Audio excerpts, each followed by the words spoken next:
हमारा उद्देश्य सबूतों के साथ गद्दार लीगल टीम और उनके चमचों की पोल खोलना है। हमने आज तक किसी भी निर्दोष आश्रमवासी भाई व बहन पर कोई आक्षेप नहीं लगाया है। आजकल गद्दार लीगल टीम के चमचों ने रियल फैक्ट्स नाम से एक यूट्यूब चैनल बनाकर साधकों के बीच झूठ फैलाने का बीड़ा उठाया है। आज हम फिर से पूरे सबूतों के साथ इसका पर्दाफाश करेंगे। रियल फैक्ट्स नाम के चैनल ने पहले तो पूज्य बापूजी की 18 अगस्त 2021 की स्वास्थ्य रिपोर्ट को जोधपुर जेल अधीक्षक का नाम लेकर फर्जी बताया। जब साधक सेवा दल ने पूरे सबूतों के साथ इसकी पोल खोली तो यह इधर उधर की बातें करने लगा। अब इसने तथ्यों को तोड़ मरोड़ कर जागरूक साधकों को बदनाम करने के लिए एक और वीडियो बनाया है। हम सबूतों के साथ इसका पर्दाफाश करेंगे। दरअसल बात यह है कि पूज्य नारायण साईं जी के वकील श्री संजीव पुनालिका जी ने पूज्य बापूजी का इलाज डॉक्टर राघवन द्वारा केरल में करवाने के लिए 23 जुलाई 2021 को एक अर्जी लगाई थी।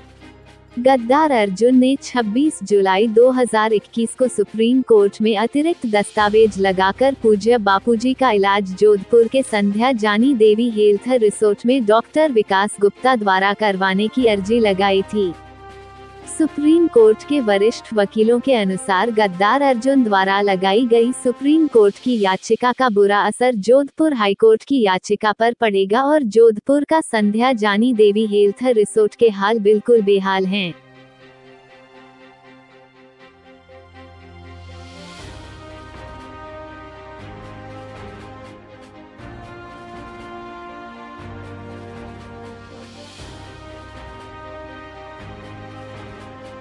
इन सब बातों को ध्यान में रखते हुए कुछ जागरूक साधकों ने करोलबाग आश्रम जाकर मौनी संचालक को अर्जुन से बात करवाकर सुप्रीम कोर्ट में लगी इस याचिका को वापस लेने के लिए कहा।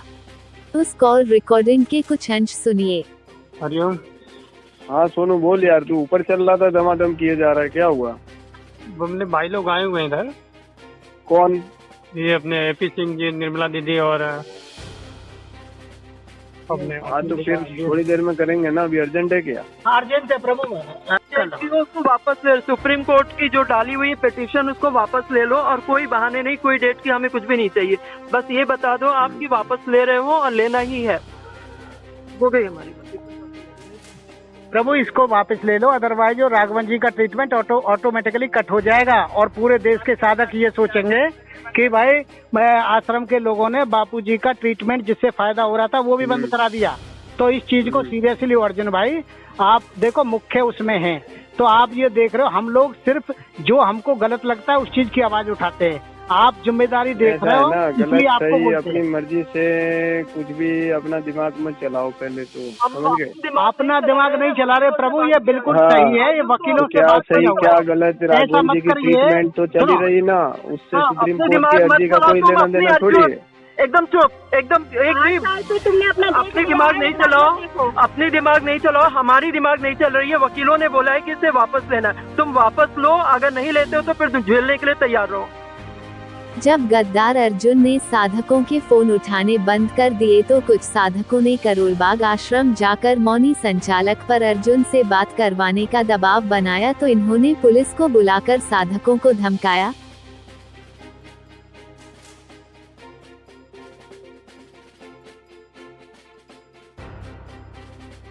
था बहुत धमकियां दे रहा था। हमारा कोई क्राइम रिकॉर्ड भी तो होगा भाई, हम क्रिमिनल होंगे तो। अरे झूठ मत बोलो, पीले कपड़े पहन के झूठ मत बोलो। और भाई इन लोगों ने जब तुम्हारा वीडियो भी तो है।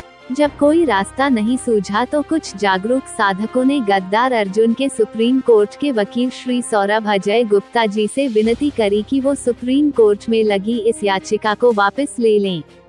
आइए सुनते हैं उन बातचीतों की कुछ call recording.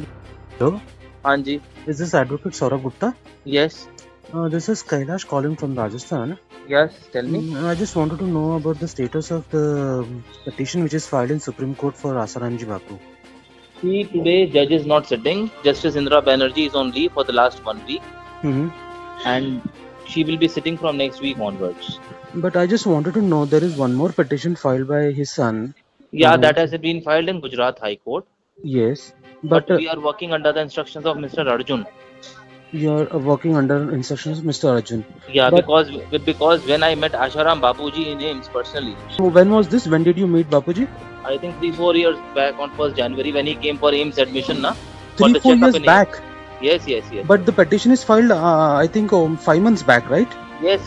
This petition is filed 3 months back, 4 3 months months back, I think so. Okay. In this case, many thousands of people call me, Okay. but only Arjun comes with the fees.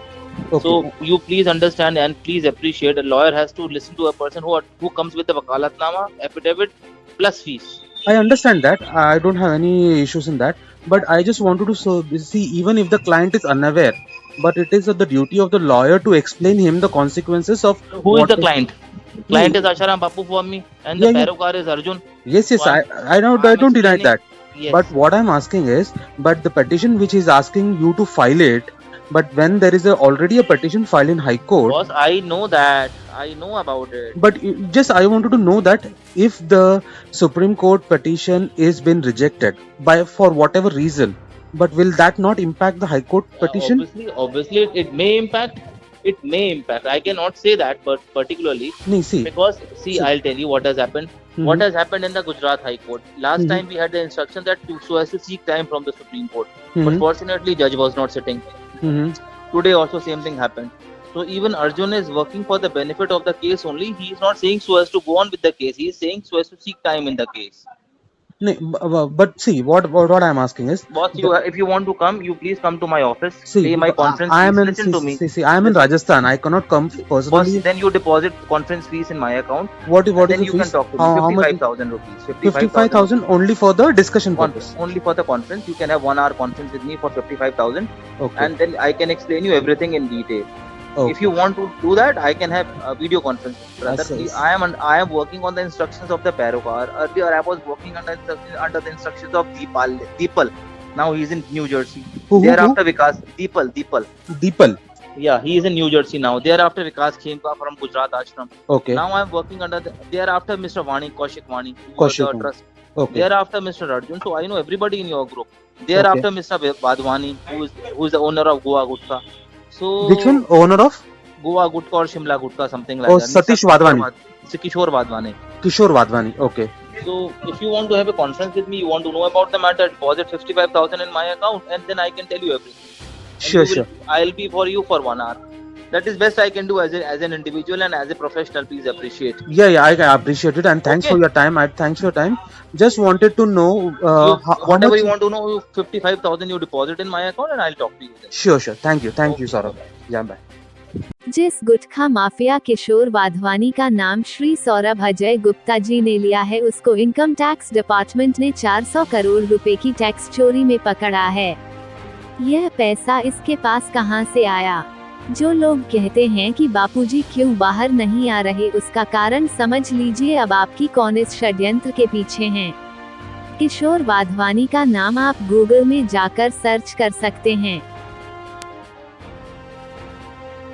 Hello. Yes. हाँ, नमस्कार जी। सौरभ जी के यहाँ से बोल रहे हैं? हाँ, बोल रहे हैं। सौरभ जी से बात हो रही है क्या? हाँ जी, बोल रहा हूँ मैडम। सर नमस्कार सर, एक रिक्वेस्ट है आपसे। जी बताइए। सर आप क्या खुद बापूजी से मिलने जाते हैं कभी? नहीं मैडम, मैं तो नहीं गया, बहुत पहले गया मिलने उनसे।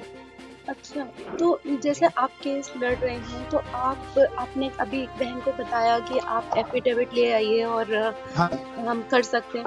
तो सर क्या ऐसा नहीं हो सकता कि आप एफिडेविट बनवा लें और हम लोग उसका जो भी चार्ज हो वो हम आपको पे कर दें? मैं पेमेंट की बात ही नहीं कर रहा हूँ, बात मैं कह रहा हूँ सिग्नेचर्स की मैडम। सर आपको क्योंकि एंट्री मिल सकती है ना, क्योंकि आप इनके लॉयर हैं, लेकिन हम लोग को एंट्री नहीं मिल सकती। मैं आपकी बात समझ रहा हूँ, बट आप समझिए ना, केस में बापूजी ने एफिडेविट दे रखा है, खुद उन्होंने एफिडेविट दे रखा है पिटीशन में, तो मैं कैसे कुछ कर सकता हूँ? सर आप हमारे लिए इतना प्रयास कर दीजिए, या कल आप कोर्ट में एब्सेंट हो जाइए, कोई भी बहाना लगा दीजिए सर। हमारे लिए इतना जरूरी है कि बापूजी को अगर ये संध्या जानी वहाँ रिजॉर्ट में ले गए तो बापूजी का तो पूरा इलाज रुक जाएगा। वो तो बिल्कुल आप ये समझिए ना सर कि बापूजी का इस समय कितनी क्रिटिकल कंडीशन है, उनको केरल ले जाना कितना जरूरी है। और ये तो बिल्कुल एक गंदा सा कोई रिजॉर्ट और कोई ऐसे ही अरे गहरे डॉक्टर से इलाज करवाना चाह रहे हैं। तो मैडम ऐसा है, मैं आपकी बात समझ रहा हूँ, बट मैं ऐसे एब्सेंट कैसे हो जाऊं? मेरी ड्यूटी है कोर्ट में अपीयर होना। कोर्ट मेरे को मतलब कोर्ट खाली नहीं बैठी ना, आप समझिए मेरी बात, मैं क्या कह रहा हूँ। सर आप कोई इसका कोई रास्ता निकालिए ना कि जिससे हम लोग मतलब कुछ कर भी सकें। देखिए बापूजी तक हम नहीं पहुंच सकते, आप कोर्ट में आपको प्रेजेंट रहना जरूरी मैडम है, मैं आपकी तो बात कोई समझ रहा हूँ, तीसरा बापूजी रास्ता की जो बताइए। पिटिशन है, जो मैडम बापूजी की जो पिटिशन है, जो एफिडेविट है, मैं एफिडेविट के अकॉर्ड, एफिडेविट के एब्सेंस में मैं कुछ नहीं कर सकता। मैं तो आपसे कह रहा हूँ कि आप अगर इतने मतलब आप चाहती हैं कुछ करना, मुझे आप एफिडेविट, मैं तो नहीं कर रहा, आप अभी दे दीजिए। मैं तो सुबह 10:30 बजे तक कह रहा हूँ, आप 10:30 बजे तक दे दीजिए। मैं कह रहा हूँ 11 दीजिए, मैटर आएगा, मैं पास ओवर ले लूंगा कि जी मेरा मैटर नेक्स्ट टाइम ले लिया जाए, थोड़ी देर में ले लिया जाए, 1 घंटे में, आधे घंटे में। सर प्लीज आप अपने किसी वकील को, किसी नहीं अपने मैं नहीं मैडम, असिस्टेंट को मेरे आप बात प्लीज। ही नहीं समझे। आप देखिए, मैं आपने मुझसे कहा मैं हम चार्जेस दे देंगे, मैं मैडम पैसे की बात ही नहीं है, आप मेरी बात समझिए। पैसे की बात नहीं है, मैं किसी लॉयर के साथ नहीं कर सकता। पहले ही मिस्टर सिद्धार्थ लूथरा को अपीयर करा देते, कल मुझसे कह रहे हैं आप अपीयर होंगे, मैं ही आर्ग्यू करूंगा। तो अब जो मुझे एफिडेविट बोलता है मुझे वो आर्ग्यू करना पड़ेगा ना मैडम। सर तो आप ऐसा कुछ आर्ग्यू करिए कि बापूजी को वहां ना जाना पड़े। सर आपके मैडम प्लीज ऐसा हाथ मैं जो जोड़ रहे हैं सर, पिटिशन, हम हाथ मैडम जोड़ रहे हैं मैडम सर, प्लीज हमारे बापूजी को बचा लीजिए प्लीज। चलिए मैडम, मैं कल देखता हूँ, आर्ग्यू करता हूँ। मैं मैडम मैं वही आर्ग्यू कर सकता हूँ जो मेरी फाइल में लिखा है, फाइल के विपरीत मैं आर्ग्यू नहीं कर सकता। मैं आपसे झूठ कैसे बोलूं? अब आप ही के लोग आए थे, अब अर्जुन है या विकास खेमका या जो भी मेरे पास आते हैं, मैं तो अगर कोई जो एफिडेविट लाएगा मैं तो उसका काम करूंगा मैडम। सर तो आप समझिए मेरी बात। आपको संध्या जाने जाने के लिए तो बोला होगा ना, आपको क्या बोला अर्जुन ने कि संध्या जानी लेकर जाना है बापूजी को? अर्जुन ने आप एक काम करिए, मेरे को आप 10 बजे करीब फोन करिएगा, जी मेरी सर। कॉन्फ्रेंस है 9:30 बजे अर्जुन के साथ। जी सर। ठीक है। हाँ जी, तो सर आप आप कौन हमारी बोल रही अर्जुन हैं? से बात कर। सर मैं रीता बोल रही हूँ। कहाँ से? सर मैं दिल्ली से बोल रही हूँ। अच्छा रीता जी, आप ही अर्जुन से बात कर लीजिए, क्योंकि अर्जुन नए नए सर नंबर से वो कॉल हमारा करता है मेरे फोन को। नहीं उठाता है सर, हमारा फोन। आपकी जब अर्जुन से बात हो रही हो तो आप बीच में मुझे कॉल कर दीजिए जिससे कि मैं हाँ मैडम, मैं अभी जरा कहीं बैठा हूँ, मैं कहीं आया हुआ हूँ, ठीक है। हाँ। सौरभ अजय गुप्ता जी खुद कह रहे हैं कि वो वही करते हैं जो अर्जुन कहता है। सौरभ अजय गुप्ता जी ने गद्दार अर्जुन के इशारे पर रीता जी को कॉल किया और उसे रिकॉर्ड करके गद्दार अर्जुन को दिया।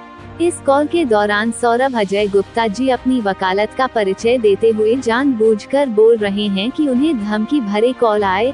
अगर उनको धमकी भरे कॉल आए तो सौरभ अजय गुप्ता जी ने पुलिस में इसकी शिकायत दर्ज क्यों नहीं कराई? आखिर क्यों गद्दार लीगल टीम के चमचे रियल फैक्ट्स चैनल ने उस कॉल रिकॉर्डिंग का आखिरी अंश हटा दिया? आइए सुनते हैं क्या था वो आखिरी अंश। Sir as you wish. बाकी मेरे को ये लीगल वगैरह मुझे नहीं पता है, मैं तो इतना जानती हूँ कि मुझे बस अपने बापूजी चाहिए। तो मैडम अब हम लोग तो क्या आपसे करें? मैडम देखिए, ऐसा है, मेरी आपसे हाथ जोड़ के गुजारिश है, एक छोटी सी रिक्वेस्ट है। अब तो मैं आपका लॉयर नहीं हूँ, आप बढ़िया से बढ़िया लॉयर करिए। मैं तो हूँ ही नहीं अब। मैं तो आज मैटर हमारा आइटम 40 है ना निशान? हाँ सर, आइटम 40 है हमारा, आइटम 40 पे हम उस टाइम फाइल वाइल सब वापस दे देंगे, खत्म हमारा काम। Priya ji, Rita ji, you must be happy now. Please से सो कि यस, जो आप चाहती थी वो मैंने कर दिया। सर हम हैप्पी उस दिन होंगे जिस दिन हमारे बापूजी आएंगे। ठीक है मैडम, बाय बाय निशान। Okay, thank you so much. यह अंश गद्दार लीगल टीम के चमचे रियल फैक्ट्स चैनल ने केवल और केवल साधकों को गुमराह करने के लिए हटाया। इस झूठे चैनल ने यह भी दावा किया है कि जागरूक साधक आश्रम में कॉल करके धमकी देते हैं। आइए सुनते हैं कि अहमदाबाद आश्रम में लीगल डिपार्टमेंट के लोग कितने शिष्टाचार से साधकों से बात करते हैं। ये लीगल में बात करा दीजिए। लीगल में जी।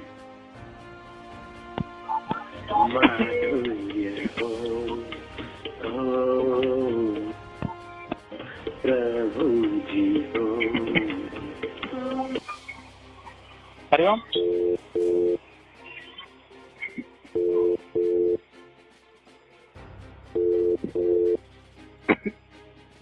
हरिओम हरिओम हरिओम। हाँ जी, हाँ लीगल से बोल रहे हैं। हाँ जी, हाँ प्रभु, ये जो अभी बापूजी का जो सुनवाई होनी है सुप्रीम कोर्ट में, इसमें आपने लेटेस्ट अभी वो रिपोर्ट्स लगवाई नहीं है, आगे क्या बात हो गई, क्या हो गया? लेटेस्ट रिपोर्ट अपने को दिया नहीं ना प्रभु, कल शाम तक अपने ट्राई किया, अपने को मिला नहीं रिपोर्ट। तो फिर अब इसमें जिम्मेदार कौन है भैया? अगर आप रिपोर्ट नहीं लगाएंगे आगे तो हमें बेल कैसे मिलेगी फिर? अपने को देंगे तब लगाएंगे ना, पुलिस वाले दे नहीं रहे। भैया एक बात बताओ, हमने दीक्षा पुलिस वालों से लेकर थोड़ी ना ली है, पुलिस वालों से हमारा काम है लेना। अब बापूजी ने हमें दीक्षा दी है, पुलिस वालों को देखकर थोड़ी ना दी है, उसमें हमारा शिष्य धर्म का सबका फर्ज बन जाता है भैया। आप बिना सिर पैर का बात क्यों कर रहे हो? अरे आपसे कोई बात प्रश्न पूछा जाए तो आप बिना सिर पैर के क्यों समझ लेते हो चीजें? मगर बिना सिर पैर का आप सवाल जवाब कर रहे हो। एक बात बताइए ना, पहले बात समझनी चाहिए ना प्रभु आपको। बापूजी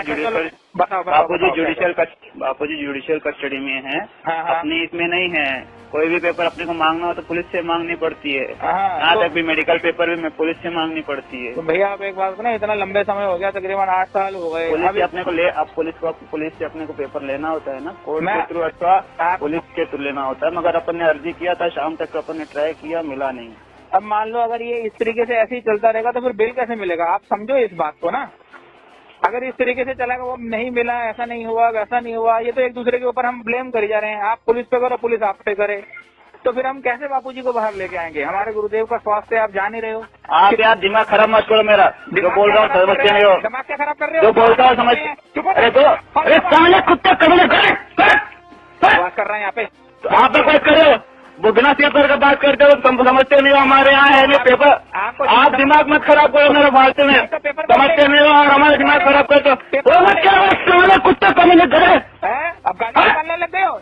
ये तमीज है, ये हाँ तमीज है, बताओ। हाँ यही तमीज है, यही तमीज है हमारा। वहाँ पे गुंडे बन के बैठते हैं, वहाँ पे समझिए। तुम गुंडे के साले चलो, दोबारा फोन नहीं करना, फालतू बकवास करके ना करो, तेरे बाप का सारे तुम चुपचाप फोन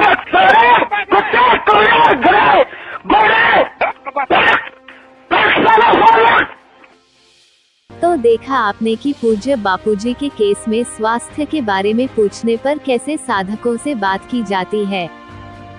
गद्दार लीगल टीम के चमचे रियल फैक्ट्स चैनल का काम केवल और केवल साधकों को गुमराह करना है। ऐसे झूठे चैनल की वीडियो फैलाने वालों को जूते मारकर ग्रुपों से बाहर करें। हमारा सभी साधकों व आश्रम वासियों से निवेदन है कि पूज्य बापूजी के केस और स्वास्थ्य के बारे में जागरूक होकर व एकजुट होकर सेवा करें। केवल तभी हम इन गद्दारों के चंगुल से पूज्य बापूजी व गुरु परिवार को बाहर निकाल सकते हैं। हमारा सभी साधकों से भी निवेदन है कि पूज्य बापूजी के केस व स्वास्थ्य रिपोर्ट के पेपर या तो लीगल टीम से मांगे या तो ऑनलाइन निकाल लें, या फिर आप इसे इस गूगल ड्राइव की लिंक पर जाकर भी डाउनलोड कर सकते हैं। ये दस्तावेज या तो आप खुद पढ़ें या फिर अपने आसपास के वकील और डॉक्टर को दिखाएं और उनसे पूछें कि पूज्य बापूजी के केस व स्वास्थ्य के क्या हाल हैं। हम आपसे ये बिल्कुल नहीं कहते कि लीगल टीम की बात मत मानो या सिर्फ हमारी बात मानो। आप खुद से इन डॉक्यूमेंट्स को चेक कराकर अपना निर्णय लें कि क्या हमारा केस सही तरह से लड़ा गया है और पूज्य बापूजी का स्वास्थ्य अभी कैसा है।